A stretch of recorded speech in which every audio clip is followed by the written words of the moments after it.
Rangpur Paglapir press ক্লাবে super 5 committee ঘোষণা। আনন্দঘন পরিবেশ ও জমকালো আয়োজনের মধ্য দিয়ে রংপুর সদর উপজেলার গণমাধ্যম কর্মীদের আর্থ সামাজিক উন্নয়ন সংগঠন পাগলাপীর প্রেস ক্লাবে 13তম বর্ষপূর্তি ও সুপার 5 কমিটি 2025 ঘোষণা অনুষ্ঠিত হয়েছে। রংপুর প্রতিনিধি জিয়াউল ইসলাম জিএমের পাঠানো তথ্য ও ভিডিও চিত্রে থাকছে বিস্তারিত।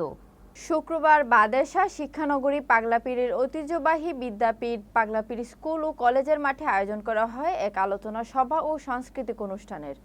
এতে সম্মানিত অতিথি হিসেবে উপস্থিত ছিলেন খলেয়া গঞ্জিপুর স্কুল ও কলেজের সাবেক প্রধান শিক্ষক, গঞ্জিপুর কচি কণ্ঠের আসরের প্রতিষ্ঠাতা নির্বাহী পরিচালক হারুনুর রশিদ, ক্রিয়া ফাউন্ডেশনের চেয়ারম্যান, লেখক, সুরকার, দেশবরেণ্য জাতীয় সঙ্গীত শিল্পী সাদা মনের মানুষ হারুনুর রশিদ, সদর উপজেলার সাবেক মহিলা ভাইস চেয়ারম্যান ফরিদা পারভিন চায়না, শিক্ষক মশিউর রহমান সহ পাগলাপীরের বিশিষ্টজনরা।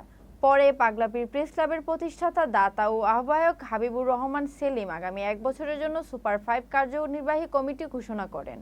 অনুষ্ঠানের দ্বিতীয় পর্বে লালচাঁদপুর উচ্চ বিদ্যালয়ের আইসিটি শিক্ষক গোলাম রসুলের উপস্থাপনা ও পরিচালনায় সঙ্গীত পরিবেশন করেন রংপুর বেতারের নিয়মিত শিল্পী এবং বিভিন্ন টিভি চ্যানেলের শিল্পী নদিয়া কিশোরের নেতৃত্বে তার দলবল সহ স্থানীয় শিল্পীরা সাংস্কৃতিক অনুষ্ঠানে সঙ্গীত পরিবেশন করেন।